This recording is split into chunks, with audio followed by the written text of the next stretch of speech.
6h30. Osaka dort encore? Le Kuromon, lui, est déjà réveillé. Et il n'attend personne.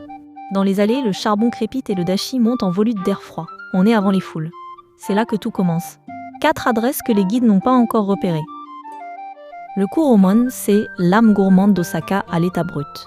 4 échoppes, 3 générations, un même savoir-faire transmis. On s'attarde, on savoure. La ville dort encore un peu. Ce carnet sensoriel, on le garde jalousement pour toi. La braise avant le soleil. Chez Yamachiku, les huîtres de Hiroshima grisent sur braise vive dès l'aube.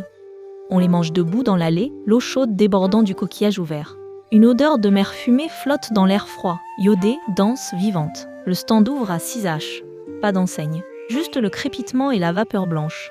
Les habitués savent exactement où poser les pieds dans le passage étroit. Une huître, 2 peut-être.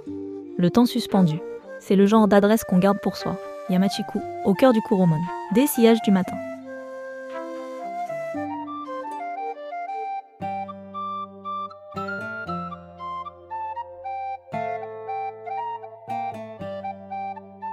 Depuis 1954, un bouillon. Chez Nakamura Shoten, le dashi boni de kombu se transmet depuis 70 ans.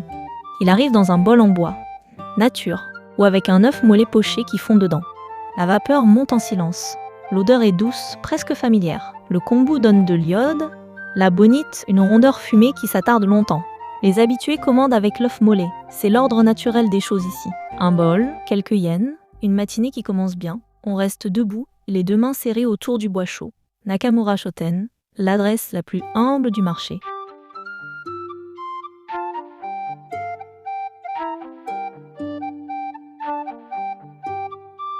Un thon entier, devant toi. Chez Yokatsu, la lame glisse sur le thon rouge avec une précision presque méditative. Les tranches tombent dans la barquette. D'un rouge profond, luisant, parfait. Le wasabi est râpé à la minute sur plaque de requin, la tradition avant tout. Pas de sauce en bouteille, pas de gingembre en sachet, tout naît sur le moment. Le thon arrive chaque matin depuis le port de Wakayama, avant l'aube. On s'arrête, on regarde la découpe. C'est déjà un spectacle. Okatsu se trouve tout au fond, côté gauche en entrant. Arrivé tôt, les morceaux de choix partent avant 8h.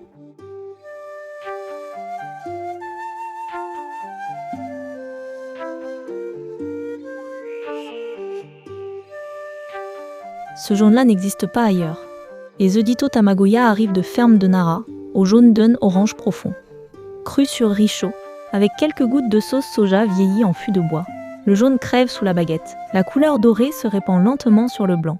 Le tamago kakegohan est le petit déjeuner d'un Japon secret. Simple, juste, essentiel. Ici, la qualité de l'œuf élève cette recette ancienne à quelque chose de singulier. Ito Tamagoya, premier stand, côté est du Kuromon. Le riz est servi à température idéale, ni brûlant, ni tiède. Pour commencer la journée comme un vrai habitant d'Osaka.